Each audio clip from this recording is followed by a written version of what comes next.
We still have a few sessions moving on. So now we will be learning from Alex Balinelli, who is Group Director of Operational Excellence at Selecta. So Alex will be sharing with us insights about the value creation through digitalization and operational excellence. Alex, welcome. Thank you. Hi, everybody. How are you doing? Good. Thank you very much, Alex. Thank you, Ina. Thank you for the trust to bring me here.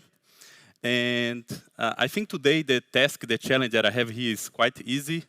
I have two stories to tell, and then afterwards we can chat backstage about if what I present here you can fits to you, fits to your organization. The first story is about myself, from the way I went from the lean, from the operational excellence, the way I start to understand about Industry 4.0. And the second is a kind of frame that we put around sustainable value creation and how this framework is supporting me nowadays in the challenges that I'm facing at Selecta at my current task that I have. So then I think we can get started. Don't get confused by the slide that you see back there. But if I look back 20 years ago, I used it to work in the manufacturing environment for the automotive. And then you have this production line. And on the production line at that time, they have this challenge that they wanted to reduce. So the amount of containers that they have on the backside so that the employees could work on the golden zone so that they can do the pick in a better way as possible and be more efficient, and that could also increase the flexibility over there. But in the landscape of the internal logistics, you have this amount of forklifts. And the forklift is this equipment for the internal logistics that was not recognized as the equipment that you know that one way, he do one-way movementation with a full container, one way back with empty, and there was waste hour on the time. And the first challenge that we had on that time was to set the routes, so the internal routes for the manufacturing. And we say, look, we don't want to have forklifts in manufacturing anymore, so this equipment should be forbidden here. And the first evolution level that we had there was to bring these tug trains so that we have the routes in the internal manufacturing. Doing that, we are also attending the demand for manufacturing line. And this route should be like a Swiss watch, you know, very precise, because if we're not able to do this, we are going to stop the production line. After that, in 2007, I remember myself implementing the first EGV in the manufacturing that I was representing. There was this one that you had this magnetical field on the floor. This one that you do point-to-point AGV. This low brainer. Today we know that we have much smarter and intelligent AGVs over there, integrated with all of the systems that we had. Another evolution also happens on the side that we are doing the picking. So before you had this container for warehouse, you have the container. That was the container that you need to use on the production. You need someone to do the handling. After that, you put those guys to work in an environment in a kind of supermarket area so that they're going to be much more efficient in doing picking. And then we start to implement new technologies like picking by light, picking by voice, picking by spot, picking by whatever. And you reduce the amount of mistake that these guys are doing the picking, and also you were able to increase the productivity again. So then back in 2015, for me was like, okay, I understand how to dimension what should be on the production line. I know how to dimension the internal logistics flow. We know how to dimension the supermarket areas. We know how to dimension the warehouse, because there we had also other evolutions through the whole automation that we had on that time. We know how to connect that to our supplier, like the whole inbound logistics. But then in 2015-16, I was supporting a project into aerospace where we start to discuss about this goods-to-person picking, where it changed everything that we knew about the process, because then the way that we are doing picking on the warehouse could go direct to the point of use. And I say, oh my God, so 20 years went out, so my whole expertise is back.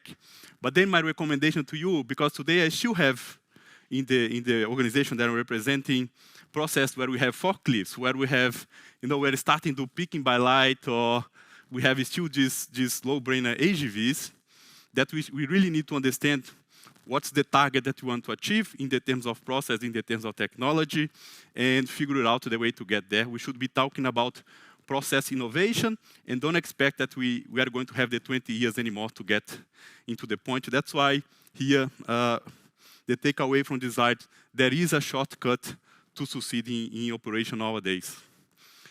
And then how it looks for the organizations, because if you look also back into the 80s, 90s, 2000, they started with quality management, lean, operational excellence. And the first task that they have over there was to recognize what is waste. If you look in the view of lean, okay, I have overproduction. If I overproduce, then I have a huge inventory level. If I have this inventory level, I need to have more area to storage. If I have more area, I need more transportation.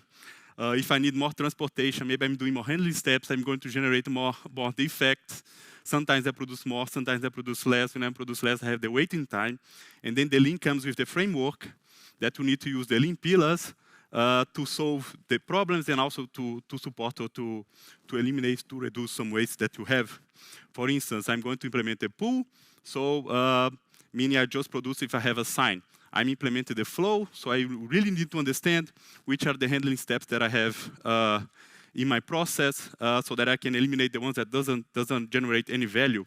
Or takt time, I understand the demand in the view of our clients, and then I break that down, how much should I be producing in a month, in a week, in a day, in an hour, in a second. And the last one is process stability, because if you don't have it, then you are going to have anyway a safety factor in your process, and you are not going to be able to introduce lean by the book in the way it should be. Agile also comes in this wave, and I see these first three blocks as process improvement that you do, to be better, faster, more agile. But if you really want, and that would support us to be the number one, to have a very, very good process level. But if you really want to stay as number one, you need to start to think about to have the growth mindset, what you need to do to grow. Then differentiation, product differentiation is a very good topic to be put on the table, as services. Because services, when I started Selecta, services was also part into my booklet of things that I would need to do, was something that for me was boring. Because I just need to fulfill, what was on the contract, and then I have the line to solve based on firefight what were the topics that comes from our client. But service is much more than that. Service is the way that we should learn to see our process, to understand what I need to do to exceed the expectations from our clients. And that's this framework I applied to Selecta. I think you here in Switzerland, you know Selecta, right? Yes. So Selecta is the #1 vending business that we have in Europe. Selecta grew through the acquisition of many different businesses. And there was this strategy in 2018, 2019 to make Selecta public, to make a kind of IPO. And Selecta failed big time. So there was a fail because a client was not happy. We lost our main clients. Maybe, I don't know if you has been one of those. Reputation was bad. Services is really bad. Offer, what we need to offer, we had to offer to our clients was not that good as well.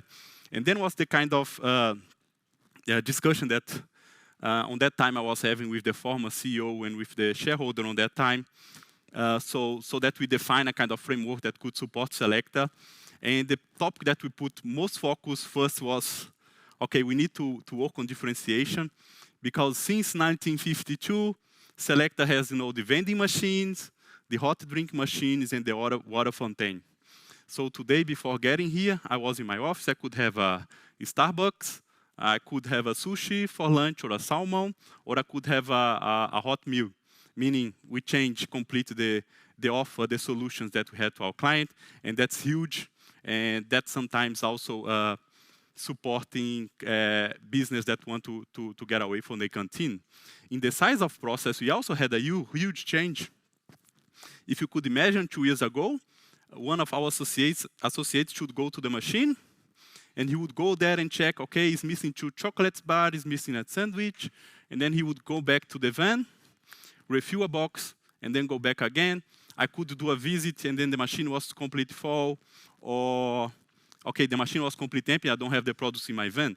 So we implemented this technology almost in all of our 400,000 solutions, in our 400,000 machines. And today I can see real time what was the consumption. Based on the consumption, I can set the planning from our process. And based on the plan, I can do my pre-kitting. And based on pre-kitting and what I have consumption, I can trigger my whole supply chain based on that. And today, our associate goes in front of the machine with a box. He can close the eyes and refill that. Another big change was a change on the side of services that we had. The 2 main complaints that we had or reason for call was, okay, machine was empty or machine is not working. Maybe 50% of all of the calls that we get. Today, it's not unusual that we get a kind of call, okay, we get a notice that the coffee machine is broken. And then through the telemetry, we can see in advance if we are going to have an issue on the machine or not. And we say, yeah, we have seen in the morning that machine was broken. We already sent a technician. The technician was there. I can see on the system that the job is completed. Could you go on the machine and check if it was already fixed, yes or no? And that is a change on the mindset, on the way that we want to serve our clients, to be much more near and give them something more than what they could that they could hope from us. The same thing also happened from the side of before. To contact us, you just could contact us by phone. This is 6 months ago. I don't know, we are in 2022, it's crazy, but then we really try to understand, okay, how the clients wants to contact us, what are the kind of things that we can have on the market. Okay, you can contact us by phone, by email. We have some bots that can start to take the main information. We can log our complaints or the contacts with the clients. And then after fix, I think now we have more time to get back to you in a more proactive way than on the way that we have been before, that was just reactive. I will move forward. And then, of course, we have all of our metrics in our supply chain, on the way that we follow our instructions day by day. We measure how many jobs we do a day, how efficient was a visit. We have KPIs for everything that we follow in a daily rhythms. But this one is the one that, for us, since 2018, 2019, is the one that we look every week, and we call a list of clients that we really want to understand. Are you able to recommend us, yes or no? And based on that and what we got from feedback from the field, is that the way that we are going to move? And the Net Promoter Score can go from -100 to 100. And on the past, 2018, we have been double-digit negative, and today we are near for one of the best. That means that the transformation that's happening right now, Accelecta, so our clients are perceiving that. We are still not there where we want to be in terms of process, but we really have escalated the direction that we want in terms of our product portfolio. And yeah, so that's the way that we want to follow them through. It's okay? I just asked to hide one video. I'm not sure if you can unhide that one. Is the slide next to that? Just to give you an overview so that you understand. Because I'm looking here, I should have 2 minutes, and then I think it would be okay.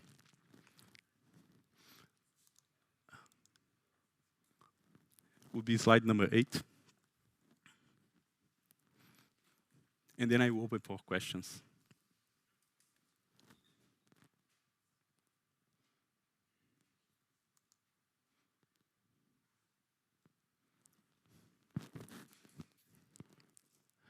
All right, then.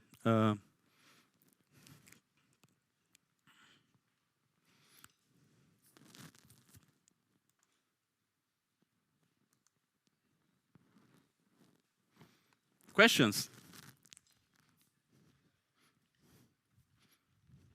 Someone? Please.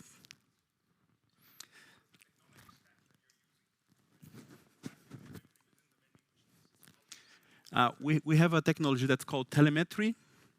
And by telemetry, we can see, like in all of the machines, so in average, we have 45 products inside the machine. I can see in every spiral what was the consumption. I can see if I have empty phase, yes or no. And we have a new module on telemetry that we can see also technical issues. So we connected with the program of the machine, and we can see, okay, you have a problem in this part of the machine, or the machine is not working. And that's the base information that we have to send to our planners, and based on that, we can have the transparency what we should do. So we have a centralized planning in the different regions, and they collect this information, and they can set the best planning for that.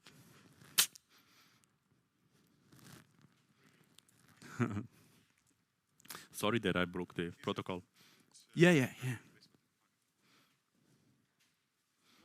Yeah.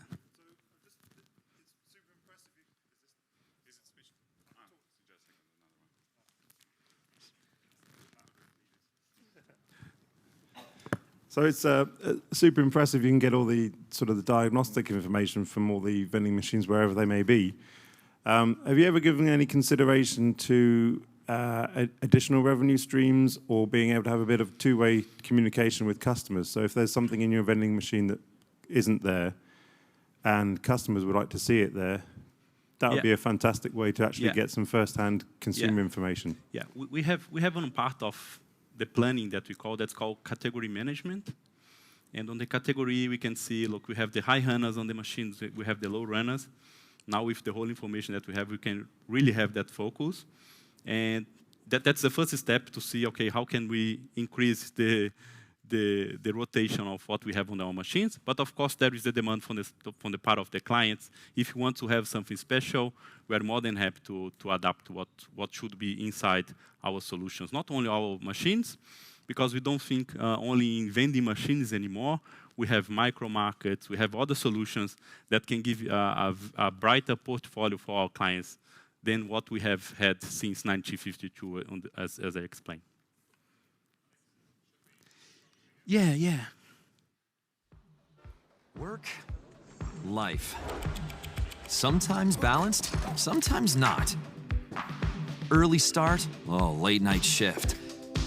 Oh, you're here as well? Long time no see. I'm only here on Thursdays. This is the world we're working in. But some things never change. We all need our moments of joy. It's the first coffee of the day, or the second, or the famous one with all the fancy extras. A little sip of glam with your name written on it. Or the taste of our handcrafted Pelican Rouge. It's a healthy breakfast, a chatty lunch with the colleagues from the second floor, a steaming hot meal, or just a little morale booster after another online meeting marathon. Moments of joy, whenever we need them. Just select a... At Selecta. Moments of joy, no matter what we need, or what sector we work in, or how many of us there are. There are millions of moments of joy to give.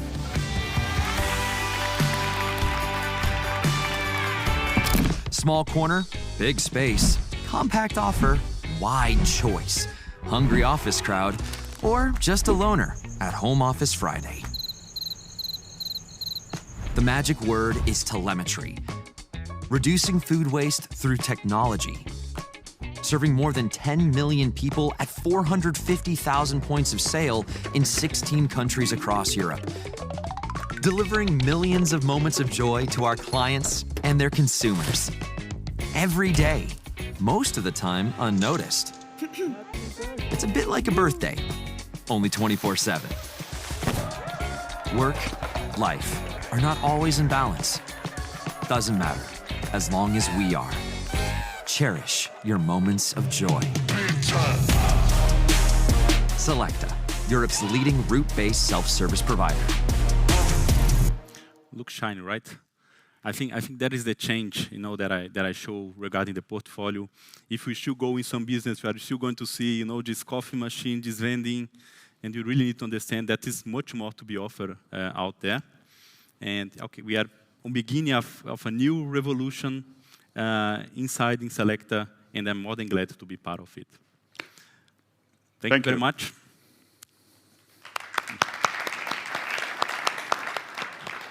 I actually have one question to you, because focus on operational efficiencies, operational excellence, Industry 4.0.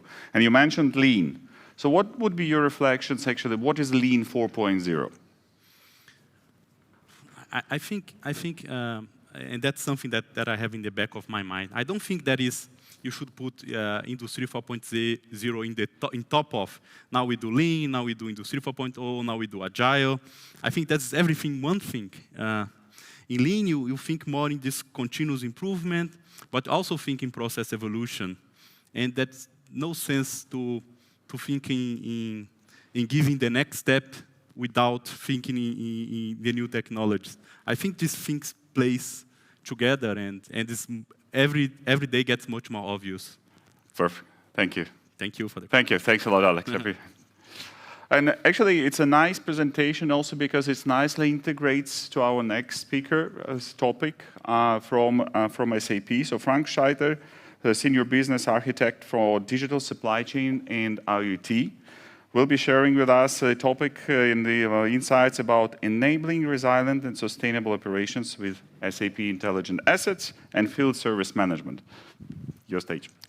Thank you very much for the introduction, and it's a pleasure to be here. I know there's a big of competence here in the room on supply chain planning, and I will talk within my current presentation a little bit more what helps you being more successful in your supply chain delivery and operations, and how we can enable that, also based on customer examples, and how to start that in the best way. So even if you're not responsible on the operational excellence, but you are looking into the delivery and the SLAs and the commitments you have to promise to your customers, actually, your supply chain depends more and more than ever on functional and reliable assets. Imagine your car doesn't work, imagine your train doesn't work, imagine your ship, or whatever your machine doesn't work, it directly disrupts your supply chain. And we will have more and more assets in our operations, in our supply chains, whether being used by us or whether by partners. And basically, the proper management of these assets almost tackle every aspect of success, business success, but especially also customer satisfaction, as well as ecological or economic success. And to be honest, some of those examples which are brought up here basically showcase how important it is to really manage assets in a much better and in more efficient way, and to ensure that reliability is kept. Expectations, therefore, of a lot of our customers and responsibles here are saying, yes, we need to have reliable assets. We need to have a high productivity of our utilized assets, whether it is in transportation, whether it is in service, whether it is at my customer side, whether it is in my internal plants. But please, without spending too much money. And all of you understand that that is a kind of a conflict, to be honest. And more, to be honest, safe and sustainable operations becomes a topic in these objectives and targets of our customers. And if you look into reality, then I see a lot in my discussions with my customer. I often see that situation. We have customers who have round about 70% unplanned incidents, 70%. And they are doing just firefighting work, which consumes massively not only the resources and the capacities of the people, it frustrates on the other hand side, and the worse basically is it doesn't contribute to customer satisfaction and to promises. So the question is how to become more resilient in that case. And I know resilience is a big word, a big phrase. Therefore, I come up here with a little bit of a statement. I think if we want to improve resilience, we have to look into reliability, and we have to look into our capability to mitigate failure, meaning having no reliability. I give you a short example. I was planning to spend a weekend with my wife at the seaside, and for that I wanted to use my new car, my asset, my new e-car. My risk, which I should be aware of, and I was aware of, is, okay, will I have the reach in order to come to the place I want to go there? And my mitigation basically was, okay, I will ensure that basically I have the fueling stations available in order to reach my goal in the exact target. But we all know plans are there to be changed. In that regard, it was my wife telling me, wouldn't it be nicer to take the kids with us? So just by changing that plan, it has a direct impact on my asset. Because I couldn't use the e-car, I had to go with a family van, the classical fuel-based engine. And what I didn't know about the risk is that things could happen what actually can break. So having an accident, for example, completely undermines my targets. And my luck basically is that I have service partners who know my car, who are informed about what is happening basically, and who know basically how to mitigate that with their capacity, with their service personnel in a very quick way. That just from an example maybe outlines what key capabilities are needed in order to ensure higher resilience and reliability. On the one hand side, you really need to manage the performance. That means you need to assess basically the risk of failures, and not only in a retrospective, but also proactively. On the other hand side, let's do not forget about the people. At a point of time, there are people who have to do something in order to get things right? And I like, therefore, also the discussions which have been in the premium, really looking in ensuring a high service excellence. And a lot of those people and the know-how you need is often not at your premises. It's in your ecosystems of your partners, service partners, whatever, who are or who can support you not only with capacity, but also with knowledge in order to feed better. However, now that's the fourth point, you need to bring this together and you need to have the insights around these processes on hand in order to formulate and best mitigate the decisions and to fine-tune and tweak basically your system. And for that, we worked the last 6 years with a lot of our customers across the industries which are facing these issues. And we basically enhanced our portfolio with 3 major pillars of solutions which are extendable, which are easy to be deployed, and which basically connect the real world. We were just talking or listening to telemetry, right? You need to know the assets, you need to get information about the assets, you need to know about the people, their availability, and you need to know and share information with your network. So 3 pillars, but all these pillars basically are bound on one platform with our solutions for digital supply chain, because that is key. You cannot just optimize one pillar in terms of your people supply chain. You also have to look what is required in your production or your service supply chain. So let me a little bit allude here into some of these capabilities. I was talking about asset performance management. Now, reliability, 100% reliability is possible. But the question is, at what costs? At what costs? So it is the question how to find an optimum between the risk of failure and the effort I spend into service and maintenance activities in order to keep the reliability up. And in order to make that happen, basically, you need to have an integrated way. There are best practices also coming from other industries, like the aerospace industry or the utilities industry. It's really best practices, but often those best practices have not been incorporated in the operational planning systems.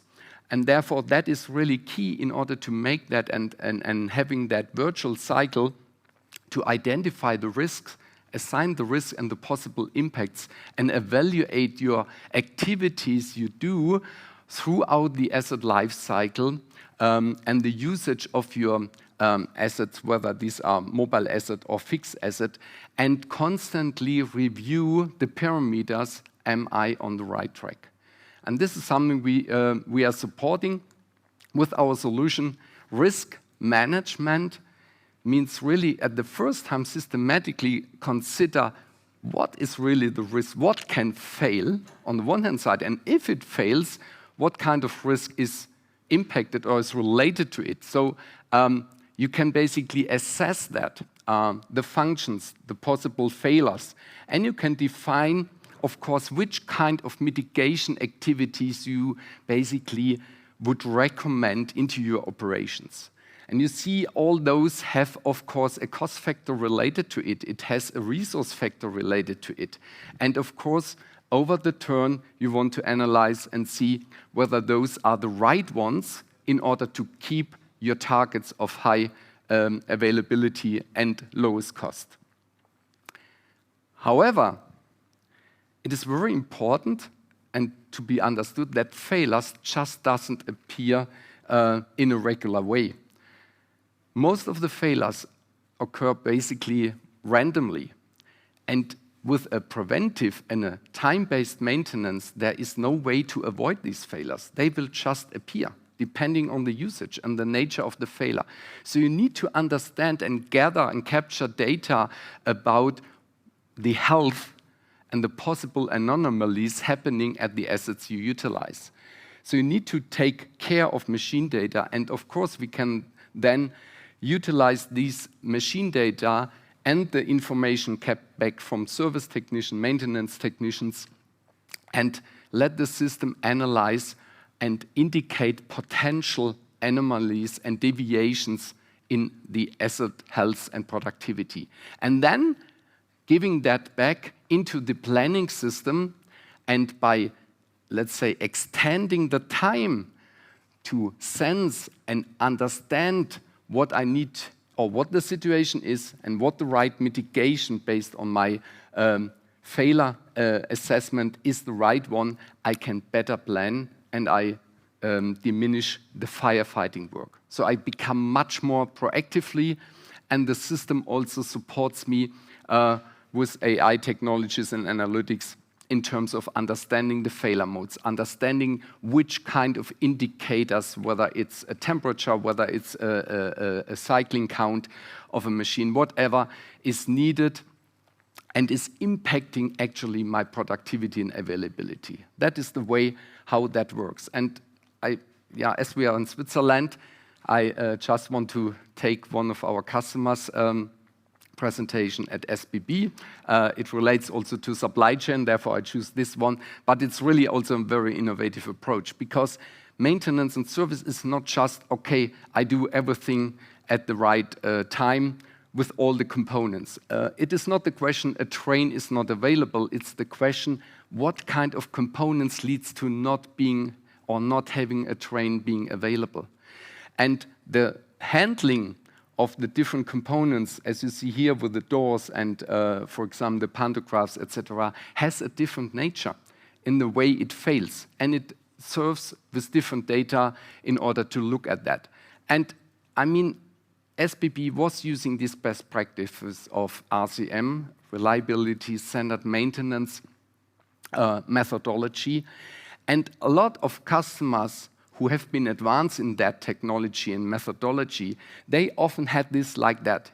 You had lists of Excel spreadsheet or kind of SQL databases where you defined and assessed everything. The new thing is, it's now coming together on one platform. And that brings the value basically in order to really assess in real time what is happening and to understand whether the mitigation activities really fall off. So they also utilize telemetry data.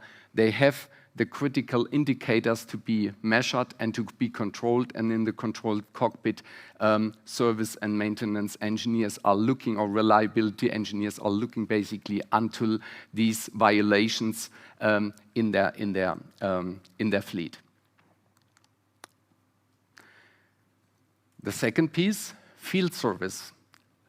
We are talking about supply chain. Mostly you're thinking, of course, on the goods to be transported. We also have to look about the people, because people are the major asset beside your assets and your spares in order to keep your assets on. And we basically support here a very intelligent scheduling of all your peoples, considering availability of them, considering availability of the spare parts, considering their skills, considering their location, supported with an automated scheduling. And we are supporting, and that is key, we are supporting the people who do and perform the work. Because apart from the planning, you will still have people who have to have the knowledge. And that is the key. If those people don't work with your system, you are really losing a big portion of information which is key in order to come to a proper plan. So you need to take care of these people, because these are your assets beside your real assets, to be honest. And with field service management as a very state-of-the-art solution, we provide not only a self-service portal to interconnect with your customers and your partners, but especially as a cornerstone, the intelligent planning, including also a joint and collaborative planning with your service partners, for example, and a mobile solution. And let's have a little bit of a look into my colleague's daily work, Oliver, one of my colleagues, to showcase how a technician can be supported. I need audio, please. There because she wasn't informed. Sometimes the customer is present, but the tool is wrong. Sometimes the tool is perfect, but a completely wrong spare part was packed. With SAP Field Service Management, such avoidable mistakes are a thing of the past. Location, equipment, spare parts, tools, everything is perfectly planned and available offline. At the same time, the FSM Self-Service Customer Portal ensures that the customer is kept up to date at all times and does not have to call anywhere to do so. If the technician has an unforeseen problem, he can connect to a remote expert via video at any time. Let's call Tim. Hi, Tim. Can I show you something? I've never seen a cassette like this. Where's the fine adjustment? Okay, thank you. Also, documenting material consumption is absolutely easy. So cool. Found it straight away. I used to have to spend so long looking for the right item in this incredible spare parts catalog. Gone. And, by the way, what I highly can recommend, the SRAM Power RSC brake, an incredible mix of power and modulation possibilities. Should we order one together? At the end, the perfect service report. So, ready. Here you can see my travel efforts, the cost of the new cassette, and my working hours. It would be great if you could sign this for me quickly. You will get your copy straight away by email. Curious? We would be happy to show you how you can use SAP Field Service Management to enable perfect service experiences for both your technicians and your customers. Yeah, and we are also here with Proaxia, one of our expert partners. And what I wanted to deliver here is also the story of EOS. They will also hold an innovation webinar just in 2 weeks, in some days on June 27. The thing is here, what I want to bring over is this solution can be implemented within 6 months, right? So it's a best practices. It has been evaluated and is in place, of course, at a large scale of customers. And therefore, it's a cloud-based solution. All the integration is pre-built.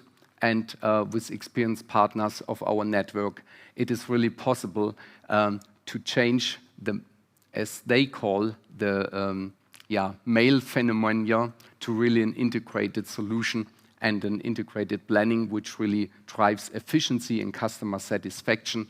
By the way, they are doing 3D printing, so their customers depend on the availability of that 3D printers, since it directly impacts their delivery into either the medical device area or in the automotive or the discrete industries, having spare parts available, not being bound to transportation and disruptions in their supply chain.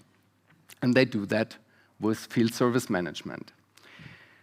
Now, the last pillar I want to explain, and this is also an important one. We are all talking about digitalization, but we all know data is the key for that. And who owns the data? Or how can we ensure that we have the right data, that we have the data in the granularity we needed? And we all know that is effort. And therefore, talking also with a lot of our customers, how could we reduce this effort in order to leverage the possibilities of those solutions and make digitalization really real? And for that, we basically designed the Asset Intelligence Network, a multi-sided platform which helps basically all your partners and your ecosystem to exchange data around your assets, increase the knowledge and the data integrity, and by that also building trust for the people who basically utilize the data. Because unless people in your organization don't trust the data, you just have an issue in order to keep it ongoing.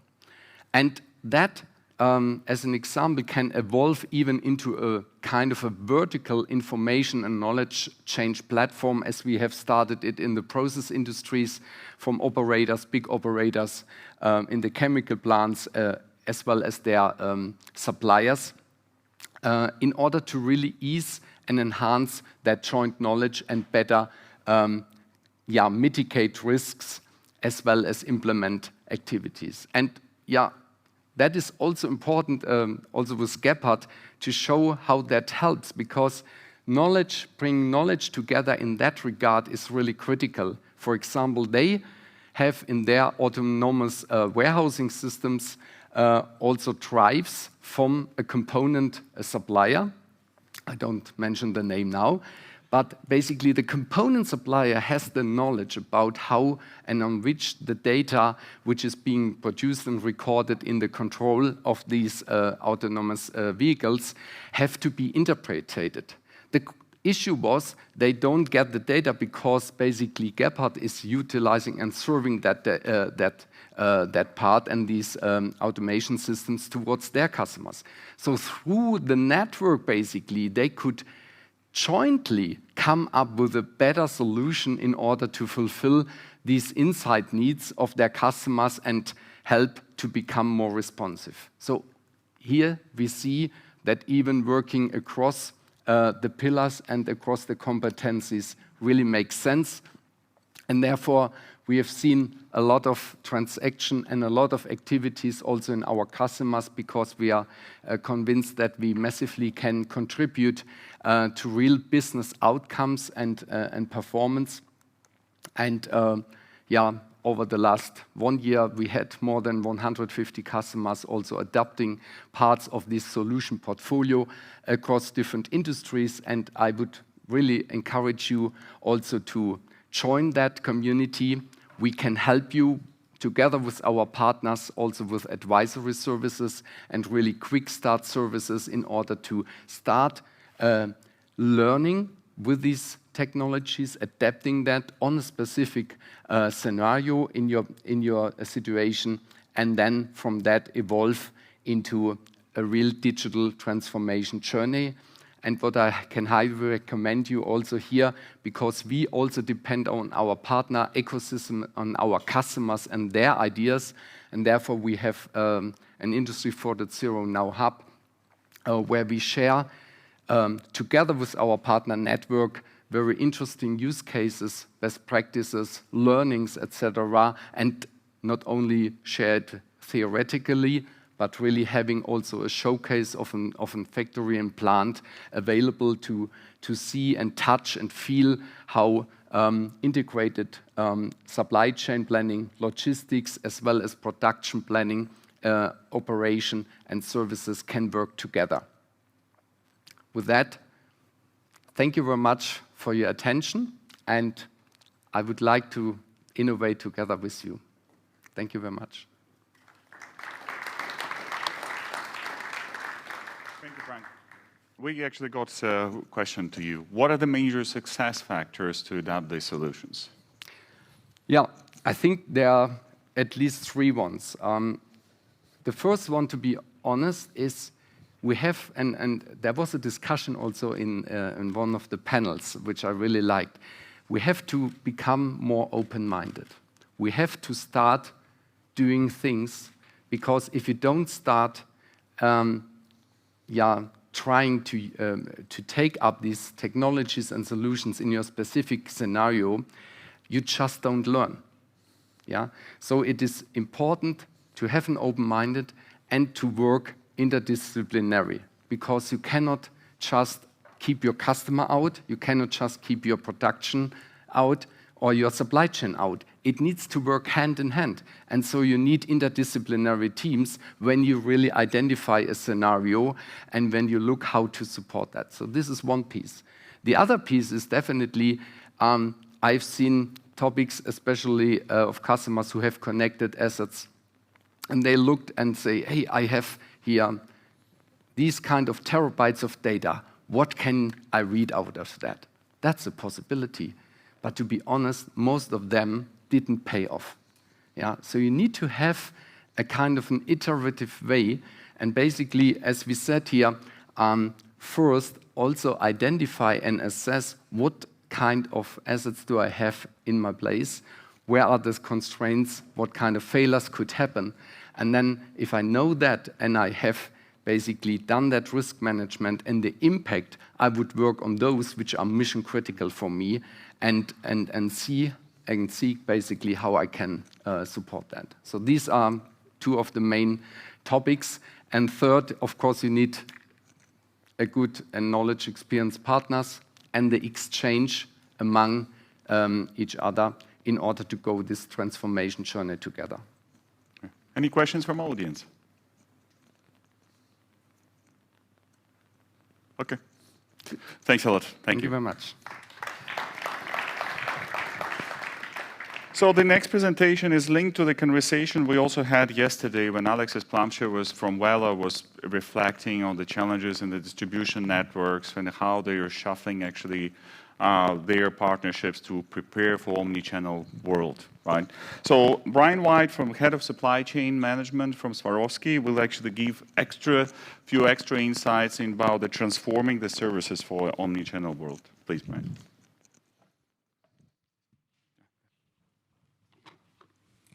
Thank you. It's my pleasure to talk you through our journey over the last 3 years.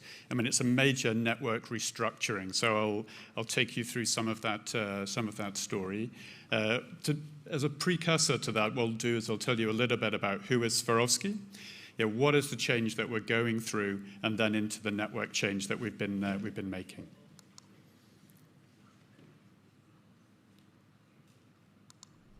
I had to start it.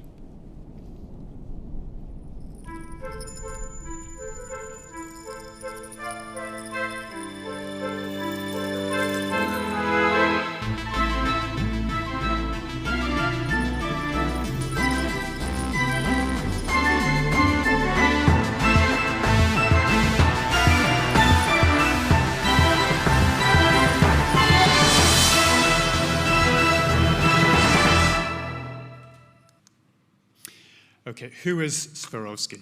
So we're all about crystal. If you can think of anything to add a piece of crystal to, we will try and do it.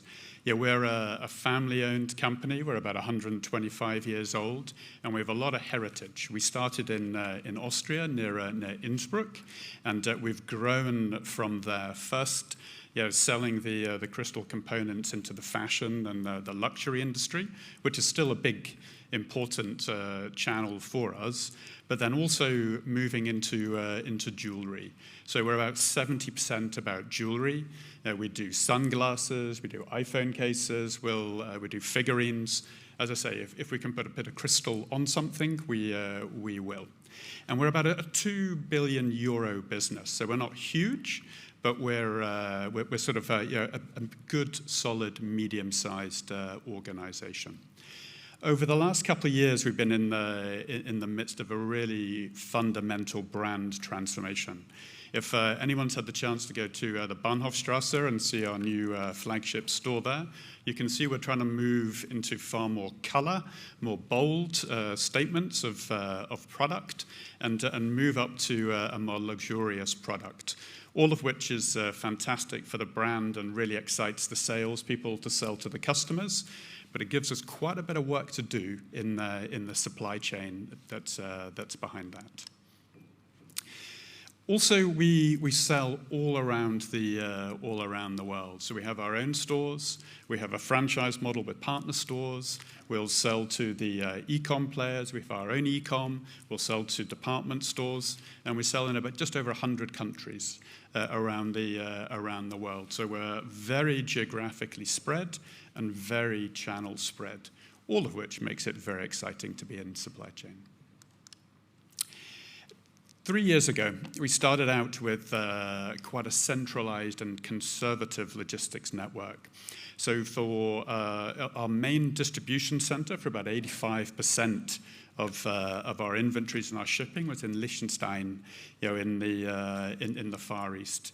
We were there for historical tax reasons, as I'm sure you might guess, but it's where we grew our logistics base.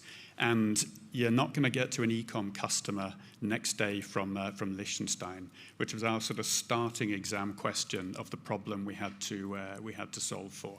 We did have some warehousing and distribution in Singapore for Asia, but very, very centralized in terms of the operations. And the model we've moved to now over the last couple of years is really spreading out. So the ambition was to get as close to the major markets and our selling partners as possible, and do that by getting inside the major trade blocks. We talk a lot in supply chain about cost and cash. However, there's a lot of money to be made and a lot of money to be lost, actually, in the duties, the taxes, and customs that are associated with us moving our goods around the world. So our model now is very much inside China. We operate out of Shanghai with Schenker. We've kept our facility in Singapore with Schenker also. They've been a good, reliable partner there. In the US, we're with UPS, and that allows us to operate in, NAFTA was renamed, wasn't it? So in the North, in the American, Canadian, and Mexican group. And then in Europe, we wanted to get inside the EU as a place to operate. And that also allows us to direct ship from our manufacturing partners, our finished goods partners who are mostly in Southeast Asia. We can go direct into those distribution centers now, taking out miles, kilometers from our products and taking a hell of a lot of carbon out of our chain overall. How did we go about doing it? I mean, this has been a really big change for us as an organization. We'd been present in Liechtenstein for about 40 years. We had our own workforce there and our own facility that we were running. And we did it in 2 stages. We took quite a long time. It was about a year in the end before we selected partners, but that started from getting the real understanding from commercial, what did they need, where were they going? And that wasn't a matter of just writing down, yeah, you need 2 days here, 1 day here, 1 day there, but really getting under the skin of where they saw the businesses going. Was it much more e-com? Was it really next day delivery? Or in China, everything in e-com is through the third-party player. So what does that really mean for us and our fulfillment? And we had a lot of work with the tax and the legal people to make sure we really could separate ourselves out and spread ourselves around the world in that way. And then started to engage with the leadership of the operations team, so they really understood what it meant for us to ramp down an own organization and start to ramp up and spread out in other parts of the world. Everything was looking really good, actually, and at the end of 2019. We had a big RFP process we concluded very early 2020, and we chose our partners, and we never saw them again for 2 years. We managed to set up the entire network through sort of Zoom, Teams, Stress. It wasn't easy to get to know. It wasn't easy to negotiate a contract, never mind implement something remotely, and that was quite a journey. Fortunately, we decided we were going to start with reconfirming an existing partner and implementing in Shanghai to make that distribution center operate best. Then we were restructured. We moved within Singapore. So we were starting to develop an internal capability for us to do big moves around our own network. Moving with UPS in the US was really tricky. Remote time zone culture, it was that was quite a challenge. And that was last year, and this year has been very much embedding our EMEA operation with Kuehne+Nagel out of Belgium. And we're at the stage now where we're finalizing the last of the store shipment transfers, and we run our e-com out of Belgium now. So if you're ordering something now, it comes from Belgium. What did we get out of this? I mean, as I was describing, it was quite multifaceted in terms of the benefit areas that we saw. This is a sanitized version of the slide used with the CFO, so it's reality. So we made this very much around service first. If I think through the COVID pandemic, we had about 9% e-com business. Was a kind of a norm for us, aspirations to grow, but now we're 25% plus with an e-com ordering, and at one point in the US and EU, 90% of our sales were online transactions. That kept us alive when the world was falling around between us. And it was really capturing the sort of spontaneous next day, or maybe day 1 for day 3 deliveries that's really helped us grow and establish ourselves. I mentioned the direct shipments that we do. This is really important for us. Jewelry is, as we all know, is kind of small and light. So there's a tendency to get addicted to air travel. You can send it quite easily. It's not bulky, it's not heavy, but it does cost. And 2 weeks by air from Asia into the US door to door, 8 weeks by boat. You talk to the marketing guys. I need a bit more time on the designs. Let's cut the logistics lead time out. So it was really important for us that if we had to fly, we were doing it direct to where we actually needed, where we wanted to sell the products. I mentioned the growth in e-com. Great for business, great for the P&L, but very hard to explain to the business that my cost per unit is 5 times higher to send a product to someone's house or to a Dropbox than it is to put 50 or 60 pieces of jewelry in a carton, send it to a store. So there's quite an education we needed to do internally, and also make sure we had contracts set up to give us the flexibility to get the surges in demand in e-com that we had with our partners there.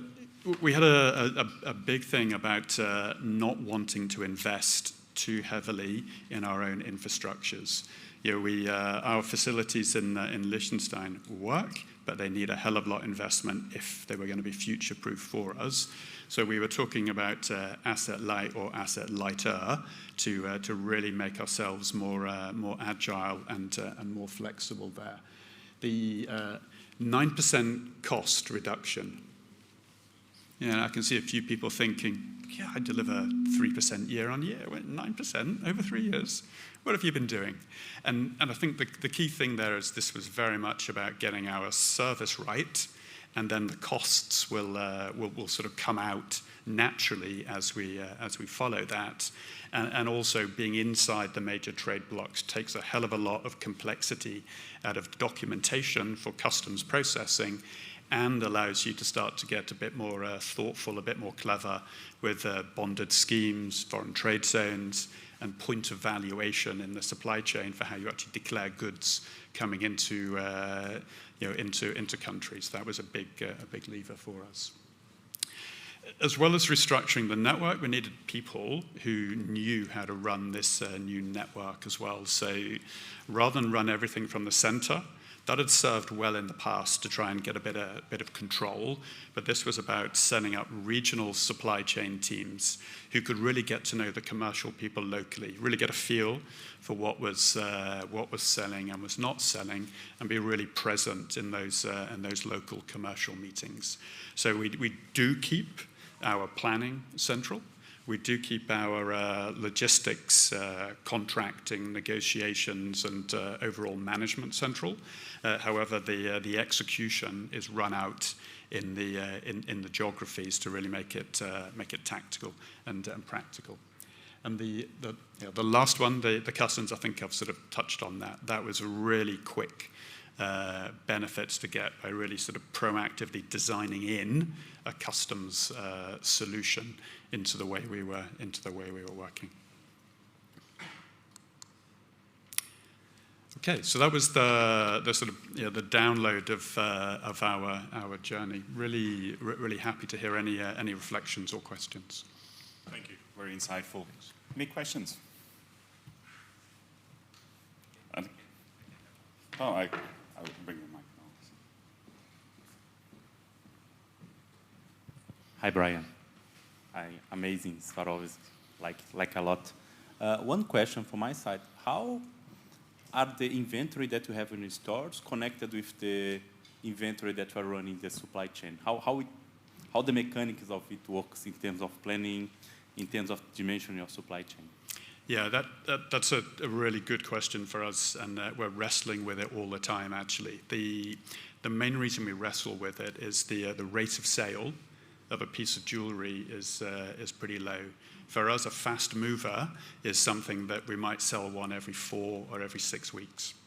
And when we've got 2,000 of our own stores, never mind the partner stores, actually half of our finished goods inventory globally is in a store somewhere.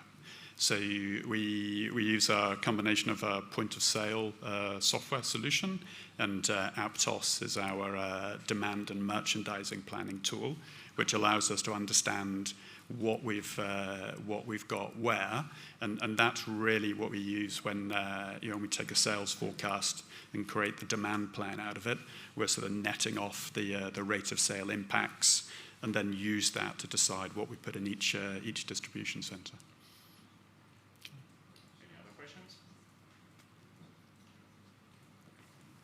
I have a question. We saw this tendency and trend of increasing basically to e-com, right? Do you foresee it also a specific risk for your supply chain, right? If this goes 50%, 60%, etc., can your current structure actually absorb this transformation compared to, let's say, serving conventional retail segment? So 50%, that'd be a stretch with our current setup.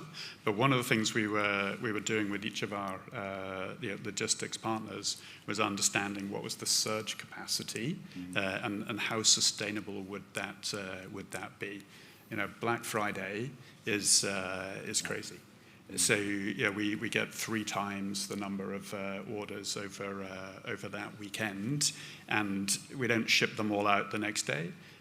We can ship them out over 2 or 3 days. However, that gives us a surge capacity, so we know it's there if we need it. And yeah, it's always a tricky thing to set up with a service provider, because they want to know how many people do I need to get in. But so we can do it. But 75% would take a bit of prep. Oh. That'd be great for the margin. Well, true. Talking about the margin, so we got the question from the audience. How much of the business case was driven by the tax versus supply chain costs? Yeah, so conscious choice that this had to justify itself on the supply chain costs.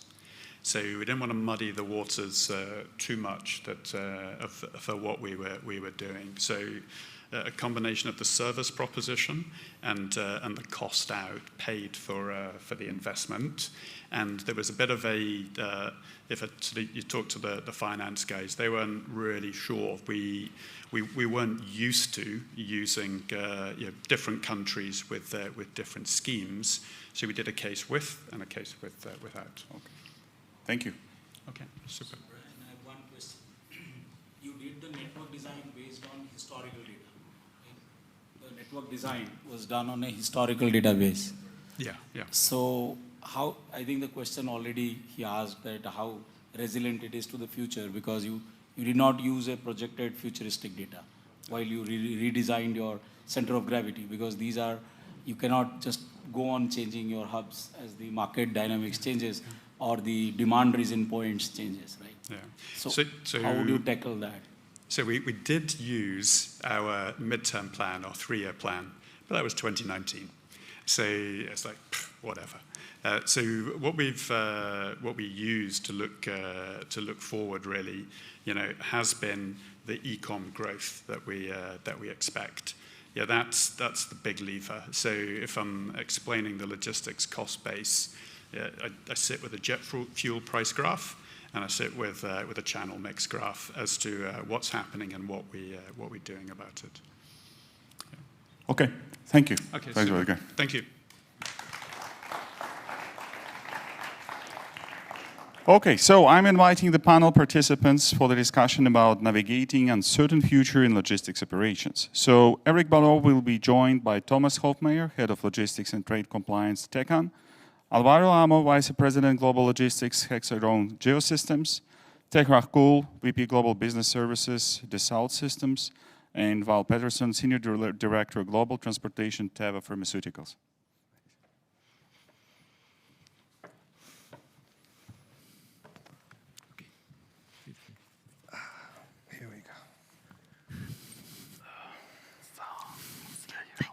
Thank you very much. This is the last panel session and the last session of these 2 days conference. So, but it's a hot topic.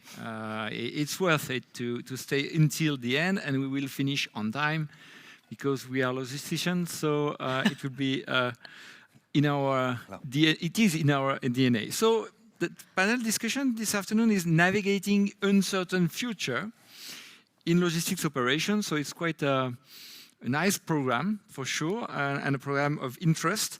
To start with, I'd like to give the opportunity to the panelists, distinguished panelists, to introduce themselves. So to give a brief introduction and about your company also and your responsibilities. So let me start with Tahira. Thank you. I think some of you have already met me earlier on, if you were around. I'm Tahira Kul. I'm a VP of Business Services Industry, Logistics for Dassault Systems. The company Dassault Systems, it's a very innovative company. We started with industries such as aerospace and defense, transportation and mobility, but expanded out to many other industries, not just offering what we call a virtual twin. that's a live, working, real virtual twin, but also with our customers, helping them with their supply chain, with their logistics, right across the board. Thank you. Let's go to your Thomas. Let's introduce yourself. Sure. So Thomas Hoffmeyer. You can hear you, yes. Head of Logistics and Trade Compliance for Ticon. We are a life science business. We're the market leader in diagnostics instruments for laboratories. We've been growing very fast, especially the last 2-3 years, because there's been a lot of diagnostics done in the world due to COVID, a lot of testing, both of people's blood and also, development of vaccines and things like that. So our main challenge the last couple of years has been the fast growth at the same time as we have to fly a lot. And so that's the combination of those two things has been probably the biggest challenge for us in logistics. We're going to come back on it for sure. Alvaro, say a word about yourself. My name is Alvaro Amo. I'm VP Global Logistics at Hexagon Geosystem. Hexagon is Sweden techno company headquartered in Stockholm, in Sweden. What we do is actually we sell solutions. It's a combination of sensors, software, and autonomous solutions. And I'm responsible for the Geosystem division, which is actually headquartered in Heerbrugg, so here also in Switzerland. And same as you. Beautiful growth the last years, exactly when nothing was working, when there was no availability, when you couldn't be shipping. Exactly at that moment is where we really bursted it. So beautiful. Okay, so let's finish with you, Val. Yep. Good afternoon, everyone. This is the last one, right? This is the last session, so thank you for your endurance. The last panelist of the last session. Yeah. Anyway, so I work in the pharma sector as well for a company called Teva Pharmaceuticals. It is the largest, by far, generic company in the world. Not many people actually know the name. When I say to the Germans, do you know the company Ratiopharm? They will know. And do you know the company Teva here in Mefa in Swiss? These are companies that are owned by Teva. I oversee the global logistics, so global transportation. I've had enough to do in the last years with COVID and Brexit and now the conflict in Ukraine. We do, just to give a scope, we have 60 sites, give or take, around the globe. We serve almost every market in the globe. We are enormous in volumes. And I think it's about 200 million people every day that take our medicine. So when we come into COVID and we cannot move products through borders, it is not just a company problem, it is a general problem.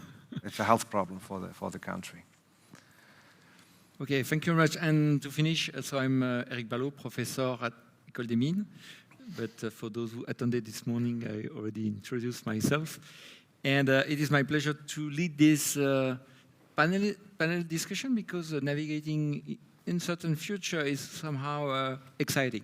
So I think that you have in common you did very well in the last years while it was completely uncertain, disrupted, and so on. So I think it's really interesting to start with some insights that we can have from you that you gained from the last years, the last crisis that you mentioned.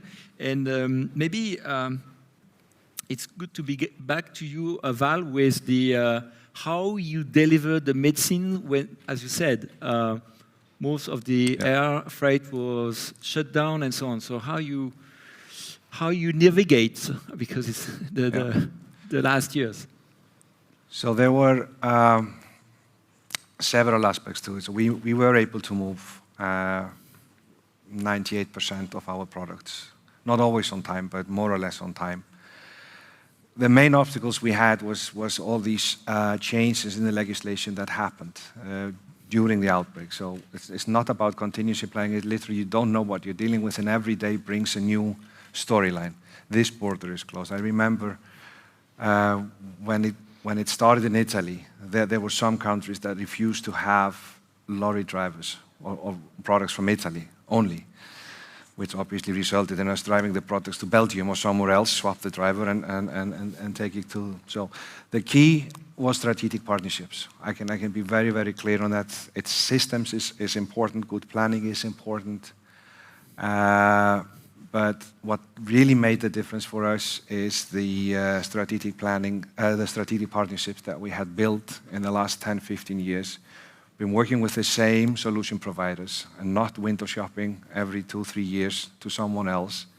Sometimes we do a little bit of it, but to really define a good relationship where we both win, everybody needs to win a little bit. Because those companies that we had been working with for the longest time, they gave us capacity into the US. We move enormous volumes into the US, and we were probably the only large company that could move into the US for almost a year. Everyone else went by boat. And the same with the trucking within Europe. So they came with solutions to us. They could have sold the space to someone else. They could have thought more short term, there's someone else out there who actually needs that space and is willing to pay 3, 4 times for it. But in the long game, they chose to stay, and it did really help us. Okay, really interesting. So the long-term partnership.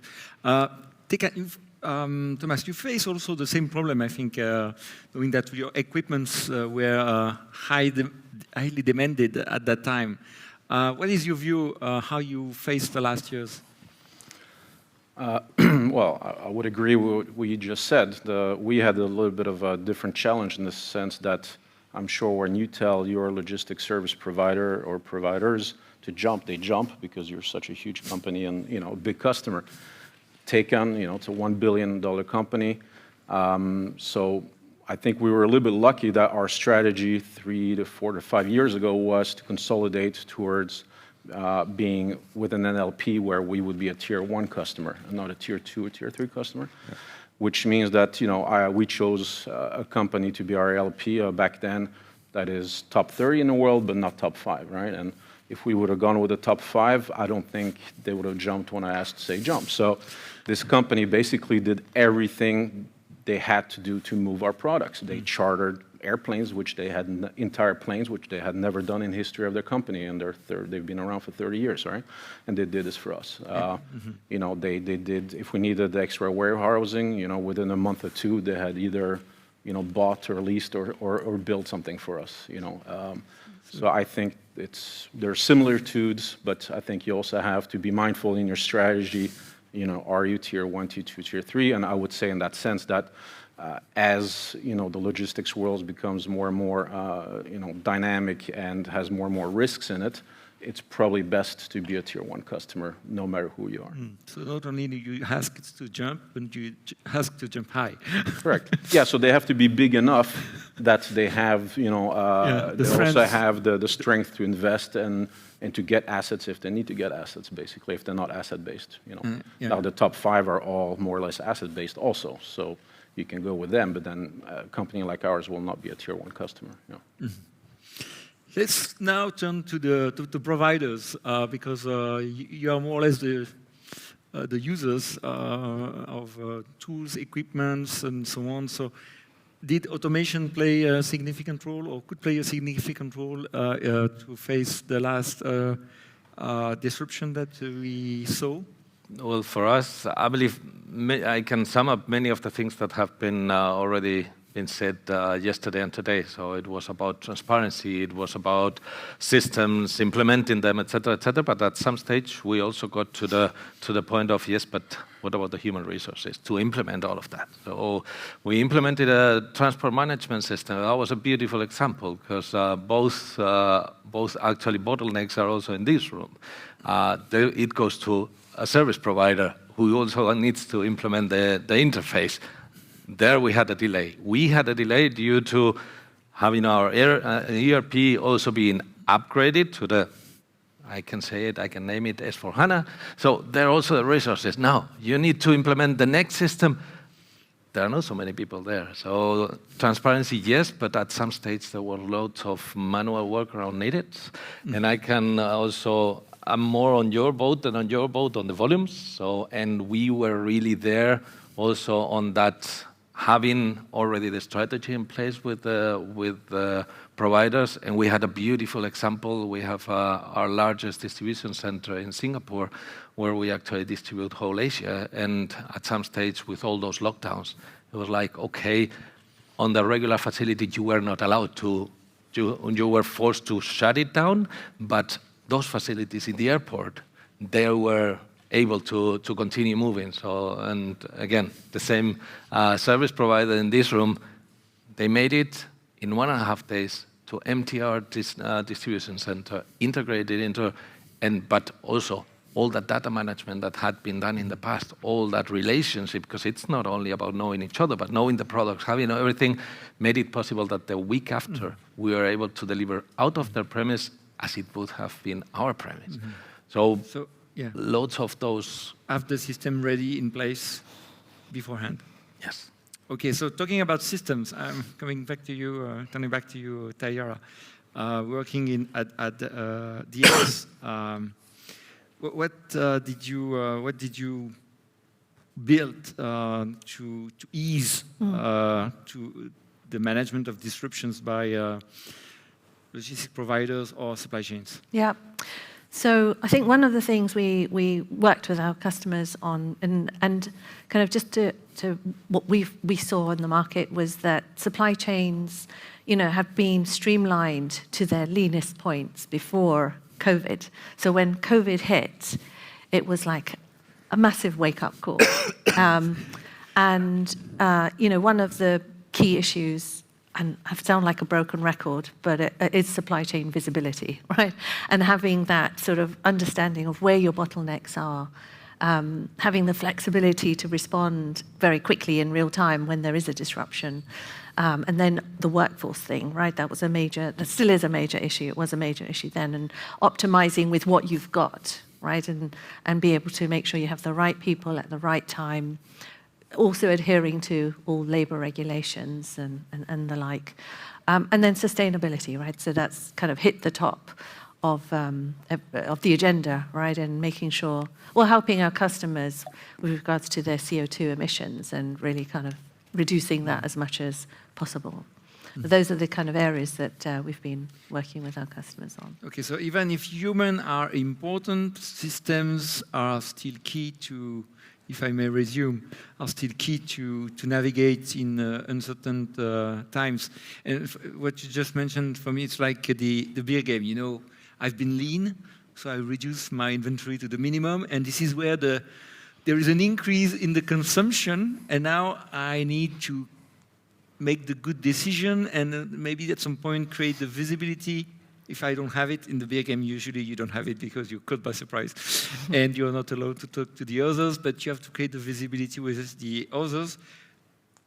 Coming back to the industry, does the tool provides enough visibility to create that that seamless supply chain, or do we still see some? Yeah. So if I can yes, take this, I think it's definitely not the first time this is being said, but it's about several things. The tools, and I see very nice companies here offering a good selection of supply chain enhancement tools. We are working with some of them, but it is a combination of all three, right? Actually, it doesn't have to be the best tool in the world. Let's just start with having one tool and one system, standardization. So it's a kind of a tools, let's say IT landscape, advanced IT landscape. It is processes, and then it is people and relationships. This has been said 100 times. So and I think COVID and then Brexit, and then now the situation in Ukraine is proving this point.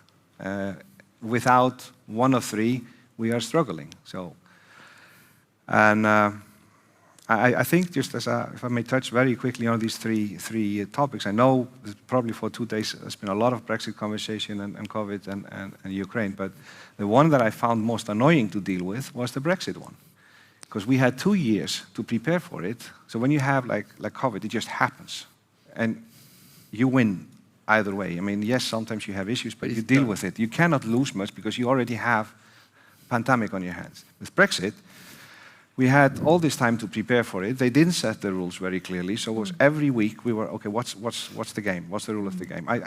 I honestly think they still don't get it, what the rules are, 2 years after Brexit.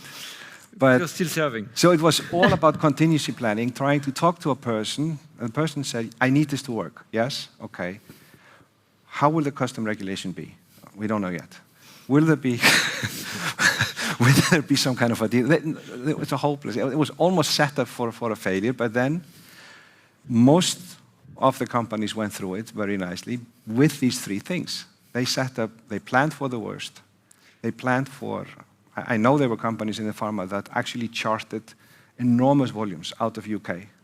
They didn't have to at the end of the day. They paid a fortune, but they still did it rather than to take the risk not being able to go out.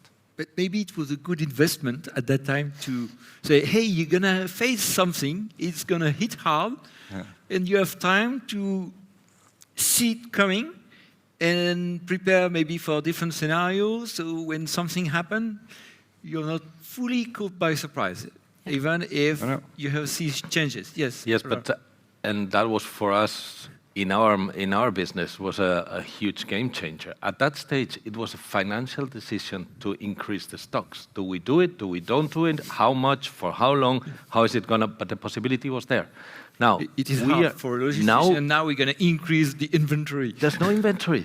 There's no semiconductors. We are just getting out of a dry pipeline, very, very limited units. We are very much back of we've got orders in hand en masse. Now we don't even have that possibility. So that's a huge difference for us, at least, regarding the Brexit and the nowadays situation. So yeah, I mean, but you have materials and you have finished goods. So I mean, for finished goods, our risk avoidance was just to increase stock levels. But then until 2 weeks ago, cash was cheap.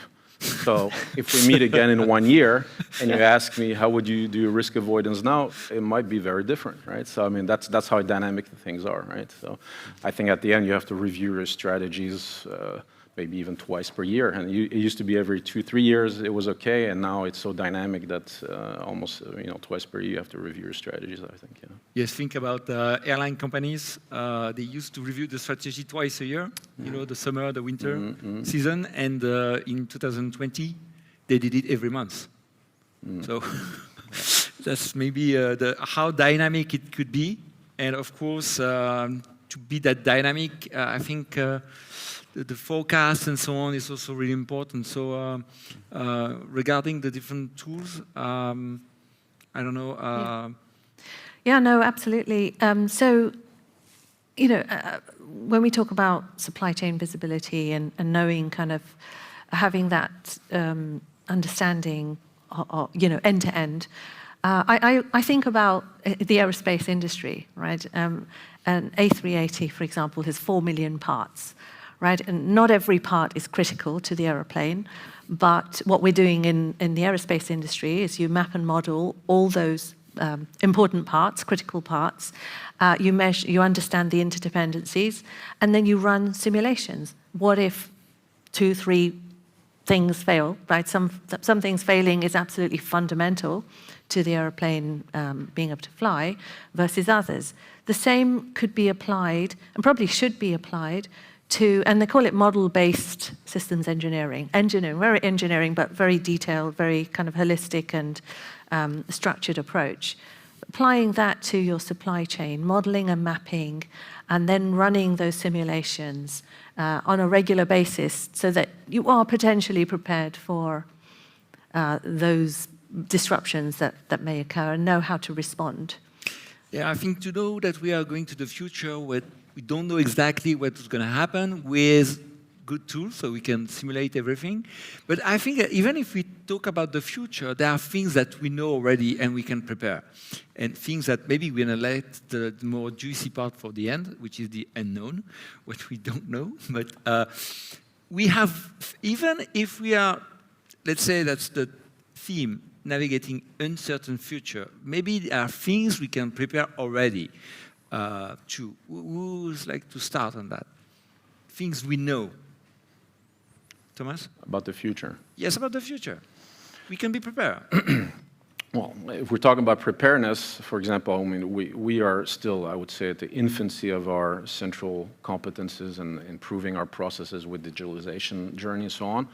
And I think, like it's been mentioned many times the last 2 days, what we noticed that if we don't have our master data clean and accurate, it doesn't matter what systems and processes we buy, we'll just be struggling anyway. We won't come anywhere anyway. So so in preparedness for the future, that's our focus the next 6 to 18 months is to be ready for to have a really successful digitalization and improvement on the central level. Okay. Yes. So the nice thing about the future is that you don't know what it is. So we can speculate, and I'm pretty sure nobody thought about Ukraine if you had asked this question a year ago. But in general, I think there is a trend shift in at least within some companies, where there used to be this, so I think for the last 10, 15 years, this massive trend towards leaning your own company, outsourcing things. Globalization, making I don't know, control towers of this world and all the operations, and it was always put like, let's outsource the legs and insource the brains. What happened really was that companies, once they have outsourced the legs, nobody in the company was really knew what was taking place. So what companies did that they outsourced. So anyways, we go through things like this, and I hear more often now, maybe we should in-house more. Let's be more in control. Then we control the risks ourselves. I hear that more now than I heard, let's say, 5 years ago. Definitely within the logistic industry, I see, in pharma, there was a talk about this 4PL solutions where everything is outsourced, the insurance, the procurement part, the compliance piece, everything, and they manage all the LSPs and the vendors. If we would have done that, it would have been catastrophic. We had the direct contracts with the carriers, with asset-based carriers, and we didn't. For one thing, that mentality, some people call it conservative, but it was good. And I think companies will go back to that a little bit more. I'm not saying that 4PLs and all these nice, let's say, supply chain optimization tools, they will obviously help us to go through whatever crisis we have. But I think it's more about the people at the moment, keeping the knowledge and the people. And being in control. Being there with that, you are more in control. Yes, more in control. More in control. More in control. We never know. We are not in control. Let's be very clear. We were not in control for days, for weeks in COVID, and obviously there is no control in Ukraine. It took us two months to get products into Ukraine. 2 months. But at least you... Yeah, but 2 months is a long time. I think you almost always owe to your P&L owners to present the make versus buy, because it's not always black and white either. It could be that there's parts of what you want to attack which is better done as a make, and another part which is, so. For example, we faced this when we were looking at our new big hub for logistics, and I spent 20 years mostly outsourcing, so my first gut reaction is let's just go to some of the big 3PLs, 4PLs. But then when we were looking at what processes we wanted to include, there was a lot of quality assurance processes, an example. And at the end, because of that main reason, we decided to do it in-house. So, yeah. But that is actually, summing everything up, it's actually, that gives the picture. If the own data is not as clean, you won't be able to outsource. If you are not sharing that data on a proper way, and also we were hearing it this morning, if the service provider is not getting the data in a quality where he can process it fast enough, he's also gonna lose time. So it's first of all taking care of the own data, and I think that's one of the greatest hindrance of any kind of outsourcing, but also that reluctancy that the companies had at some stage of sharing data. It's always my data, yes, but which part may be, and that is now this common go to market with also with the LSPs, also with to see, okay, we will be much better off if we really share some data so that we can have a common, because at the end of the day, a single player, we won't ever succeed. So there are many risks out there that as a single player won't be manageable, no matter how hard we try or how much we pay. Yeah, maybe one of the key lessons from the last years is the logistics is really a key activity for many, many companies. That was some, logistics will follow, it's gonna happen anyway. But in the last few years, maybe you had all the attention that you needed from top-level CEO and the others, because they realized at the end that if, at least for a lot of companies, if you're not able to run physically and with all the resources, the supply chain, you're going to be in trouble, and it being troubles and pretty fast. Maybe it's time to turn to the room and see if we have any question yet about the different subjects that we covered so far. Any question about how to navigate? Maybe a comment on that one, and just as a question, that's my perception. We have heard it yesterday and today, this attention level at CEO level. I have the feeling it's lowering. So I've got the feeling that, okay, yes, but you have already managed this, and you have already managed this. And the next one is coming, but it's not that new anymore. So it's not that much of a challenge. It's like, okay, yes, but...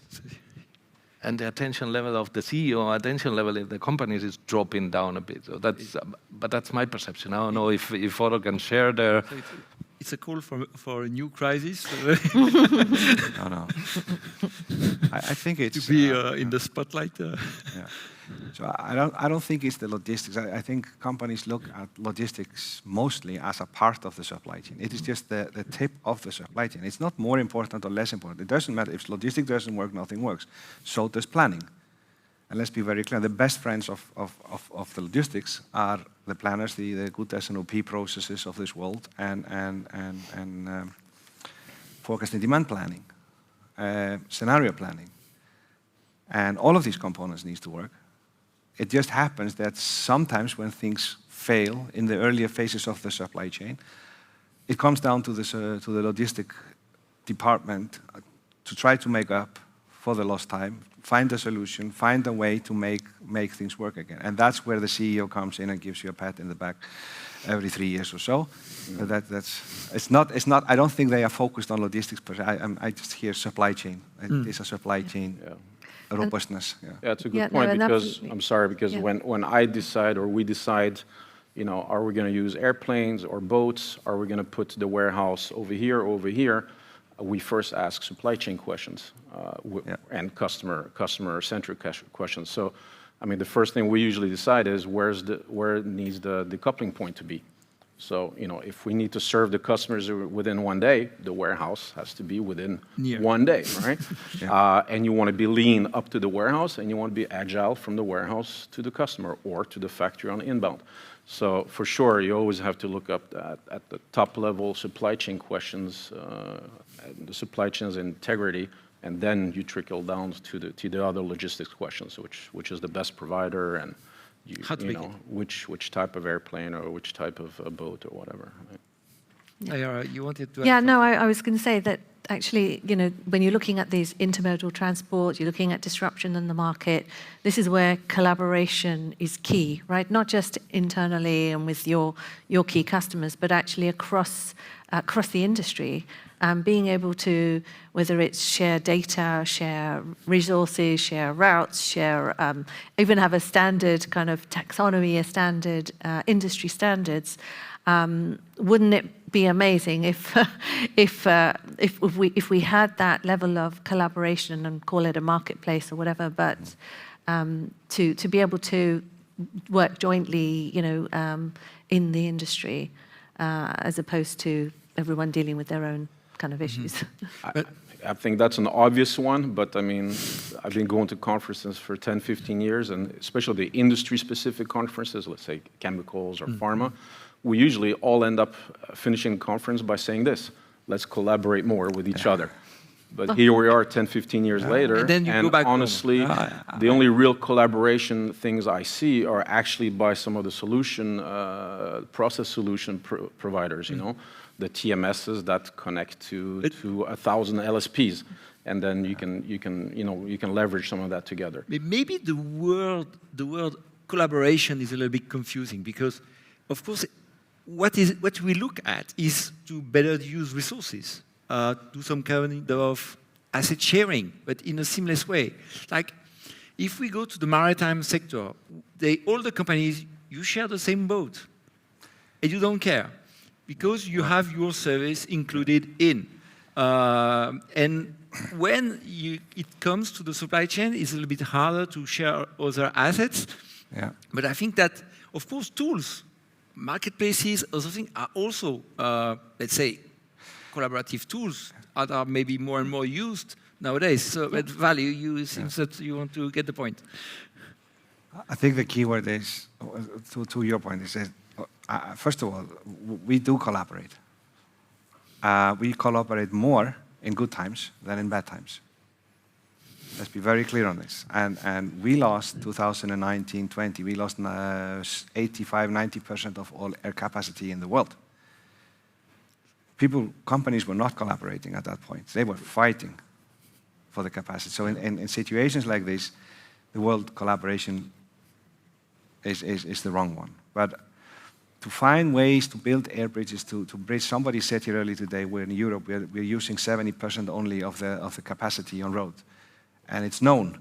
There is truck driver situation, there is a problem here.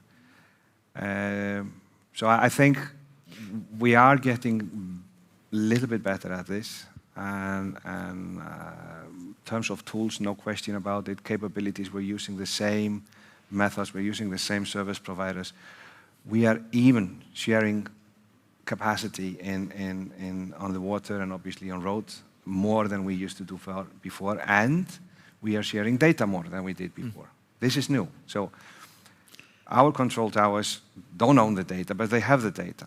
And we select partners that we have, let's say, worked with or know. I think sometimes it comes literally to the personal experience. I mean, how well do you know the people on the other side? But sharing information about loads, volumes, and in order to optimize the way we do things. This was non-existing 10 years ago. In pharma, for sure not. But I think this is, you can have a couple of samples of this now. It depends on what we put behind collaboration. Because it serves everyone. Yeah. It serves the LSP, it serves the freighters, and the market space has changed. There is not the same capacity as 2019. I don't think there will be for another 3, 4, 5, 6 years, maybe never again. Now, we have a seller's market, completely. And it is the game of the freighters and the trucking companies and the cargo planes. They own this, and they're making the good money now, the margins. And they control the market. And they control it even so badly that they are now investing upwards and competing with the LSPs. So instead of working with the LSPs, we see them now coming to us, why don't we make more direct contracts? And we skip the middleman. All of a sudden. You can imagine what that does for a company like DHL or Kuehne + Nagel, who's been buying trillions of tons from these guys for years and years, and now they want to work directly with the end customer. But we are heading towards scarce resources. We are already in scarce resources, big time, and they're making a very, very good play for it. But it will bounce back. There is always a 7-year, some kind of a 7-year curve where this goes into both extremes. And we are now seeing the bottom of it. We're seeing literally where one player in the chain is a very, very strong position. Well, I remember at a conference, a couple of years ago, saying, okay, I mean, at least a big part of retail, they have Amazon now. Where's the Amazon of chemicals? Where's the Amazon of pharma? Where's the Amazon of, heavy goods, whatever, right? Sensitive ones or hazard ones. Where's the Amazon of that? I mean, to me, there's a huge gap in those markets for somebody to come in and do that, to do this collaborative, but to take their chunk for doing it, basically, right? And hopefully it's still a win-win. Now, maybe you can ask some smaller retailers if they still think it's a win-win to use Amazon, but I mean, there has to be a power balance for sure, yeah. And as Val was saying, the power balance right now has really tilted the last 2 years. Used to be sort of on the shipper side, I would say, and now it's not anymore. So what can tilt it back to a balance or to us? I think that's a good question, yeah. And to tackle the environmental problem that we have ahead of us, which is something where we need really to tackle it all together, because we're going to somehow suffer the consequences altogether, whatever. So that's a segue into ESG, or? Yeah, but that is exactly the point now. So whenever we are, and we have been hearing about Migros, etc., whenever you are on a regional position, okay. But now if we are talking about intercontinental freight, and we are seeing the bottleneck that we have on the seas, and then we're flying and flying even more, and we will continue, and the percentage will grow. And then you look at your ESG targets, like, okay, not this year, mate. Not this year, yeah, but no, you just cannot fulfill it anymore. So you are happy that you at least get the capacity to move your goods. That choice of how to do it so that it's environmental friendlier, you don't even have it. Yeah, but it's a big question that we still have, I think, ahead of us, because of, if you think about the reduction of carbon emissions during the pandemic, it was around 7%. And if we want to reach the targets, we should do it every year. Of course, we can prepare for that, so we won't be caught by surprise. But if you think about the magnitude of changes that is needed, there is a real call, I think, for innovation that is not only in our hands, but in all the hands of the industry, of the providers, the manufacturers, and so on.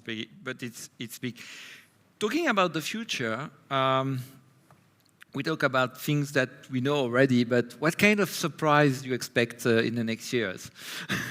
That won't be surprise in any way, but because the title is uncertain, but uncertainty is something that we used to deal with in supply chain. We have uncertainties, we have all the traditional safety stock, forecasting error, so we know how to navigate into that. But when there is something new that is coming, and we have a lot of examples that it may happen in Mumbai, in Mexico, or anywhere, and it will impact your supply chain. What kind of surprises you expect, and how you prepare to come through and to overpass surprises. I think we've already seen the last 2-3 years that the regulatory will continue to sadly become more and more of a hurdle to supply chain logistics. And now that relationships are worsening every day between the West and the East and the North and the South, or whatever you want to call it, what tools are they going to use to fight with each other? Some use bombs, but most of them will use regulations. I'm sadly also head of trade compliance, so I see that every day. We were discussing this with Alvaro before, that dual use for us is becoming fastly a very important topic, where we cannot do logistics here. We have to go like this, or supply chain is like this instead of like that, right? So I think regulations, and so how to manage that, to have a good eye on it, and to have good competences and good backup plans and plan Bs in already thought of and on paper to activate as quickly as possible. Because otherwise you're just firefighting, and you'll probably make quite a few mistakes if you're just doing these things in firefighting mode. Yes, when you look at the supply chain, like what I used to tell to my students, if you look at supply chain and the way it is designed looks stupid, it's maybe because there is some kind of regulation or issue behind that, because it's not the design. Or taxes. Yes. That was one of the points we talk about Brexit, and we talk about COVID, but all those punitive duties from China to the US, that was also 1.5 years ago for us. It was a huge nightmare, and that was, I believe, and I'm afraid, just the start. Yeah. Yeah, And why to ship everything in the middle of Amazonian forest? Yeah. You know why? Of course, it's a trade-free zone. So Yeah. if your product is light enough, and then are expensive, Yeah. of course you're gonna ship everything there. So regulation, okay, yes, But I think this is going to change. I think that without any doubt, the biggest change in the future in logistics is going to be in regards to sustainability and green quota. Companies are already being financed now, where they get a sustainability bond. That means, depending on how much they lower their footprint, that determines the interest rate to some extent.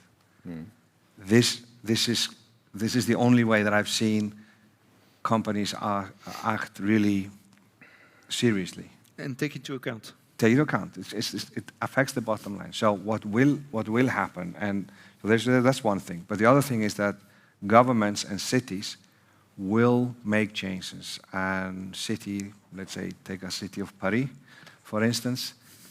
I think that would be one of the first cities in Europe that would say, no, we are not taking any diesel trucks into the city. End of conversation. And companies need to be prepared for that. So how are we going to distribute our products?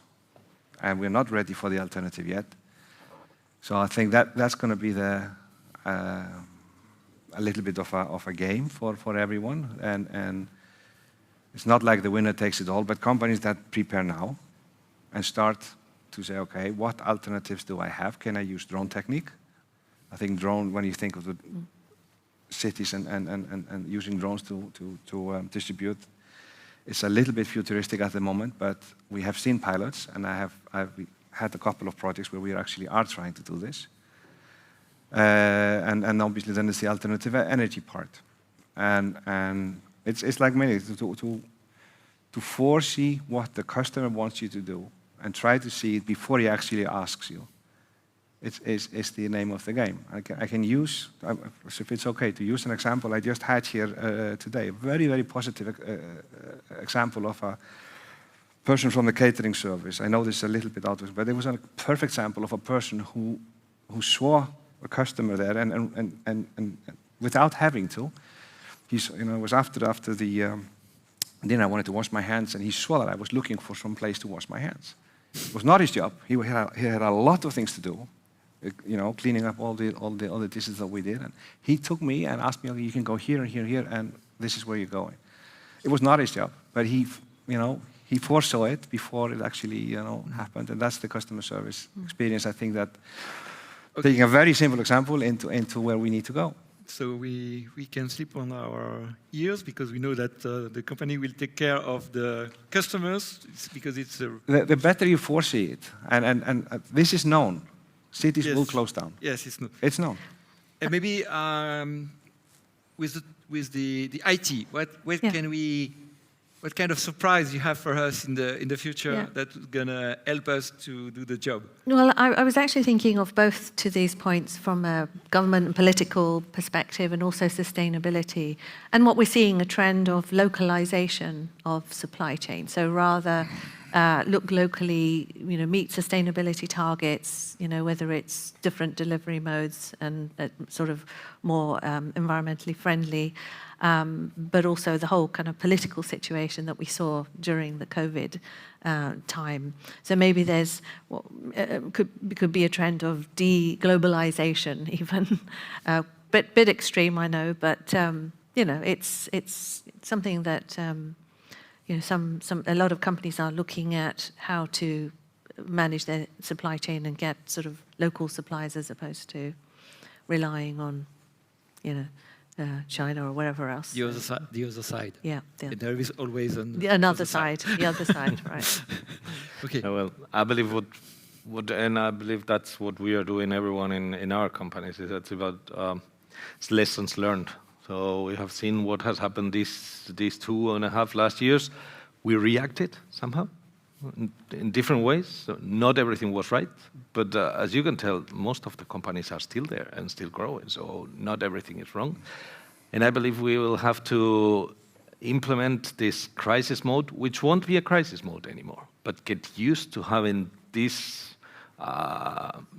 these processes in place where this mindset in place, not be that blue-eyed anymore, everything is going to be great, everything is going to be open, but be more of a dark heaven. Okay, things might happen, so a bit more of redundancy in our redundant systems also to be doing. So I think that's going to be maybe the new normal. So not foreseeing what's going to happen, but knowing, okay, how are we able to tackle crisis in their own company? So, I mean, I agree that ESG is going to be critical. I mean, I think we already see when we read LinkedIn or whatever, that's all the big 4PLs, they're really investing on innovations that bring value on ESG. So if it's drones or biofuel projects or whatever, I think they've understood already a few years ago that this is going to be a strategic advantage, right? And but how do they do it? They do it with innovations. So they collaborate with universities and with innovative companies and things like that. So I think it's going to be a strategic advantage, but it's going to be through innovations. Collaboration, which we talked a lot about, for sure helps. I mean, if the trucks come back full instead of empty, you have better ESG. You know, you don't need to invent anything. You just need to plan better, and for that you need the visibility, you need the IT, and you need the collaborative. But again, on the collaboration, I think it's only going to come again through innovation. You know, if there is a service provider like Amazon or one of the IT platforms that we see here, they have to come and say, our product is so amazing, you cannot say no to it, that the whole industry wants to buy into it.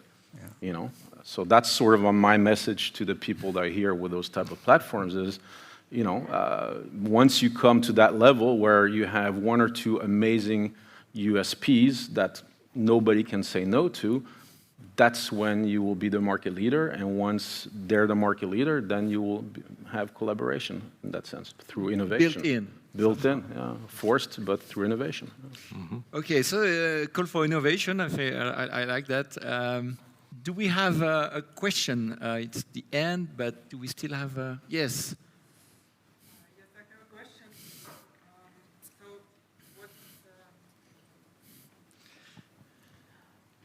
First of all, thank you very much for this discussion. It's very interesting to hear, like 2 years later, about the fact that manufacturers and producers are more open to actually provide the data to their legs, to logistics service providers.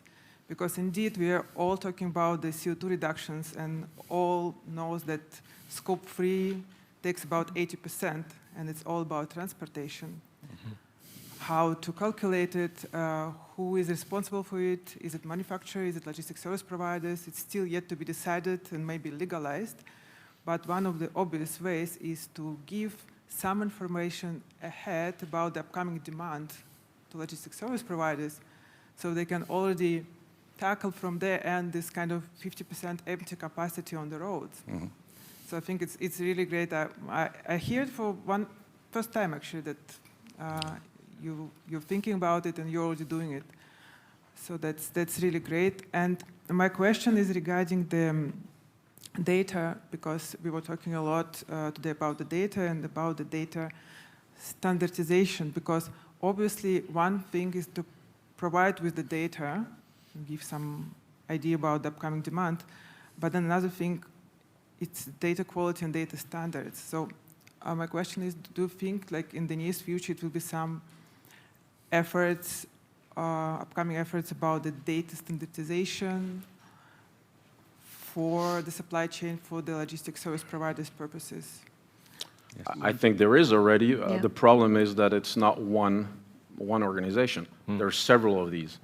I think you were mentioning earlier that I think in China, you know, they're now aiming for ISO as a standardization, and they might even end up owning it somehow, right? Or steering it. In Switzerland, we have GS1, which, you know, I think even invented the barcodes a long, long time ago. So I think that's maybe the issue, is that there's not one global one, there's several. So, okay, if they work together, fine, but they don't really do.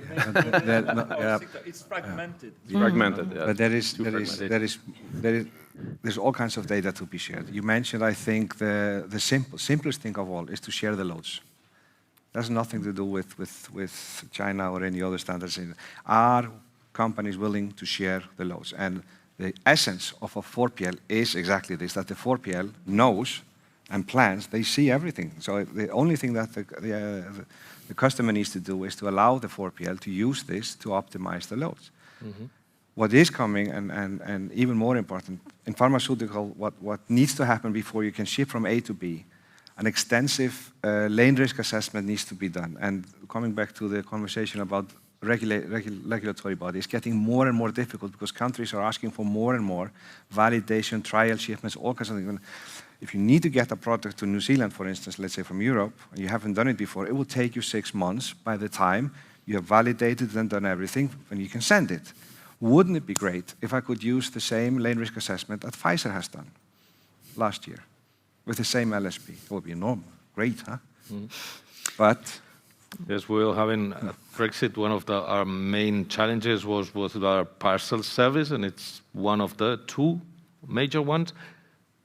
We're having delays, and the answer was yes, due to wrong information that was transferred for these new processes, for the new customs. It wasn't our shipments, it was someone else's shipment on the same. And at that time, I had a discussion with some people at this provider. Really, at some stage, they were really thinking about creating 2 lanes for those customers with clean data and for all the rest. And if those customers were not aware or not willing to provide the data, sorry, then they suffered the delays. So clean data, logistics service providers or shippers. But that's the collaboration with the service providers really on the data, also seeing what is that you need, so that at the end of the day we can collaborate better and we can have a common code too. Okay, so maybe I think our time is up. That's what it's printed. That's what it says. I want to thank you very much. Thank you, the panelists, for the very nice insights you delivered this afternoon. And so thank you very much.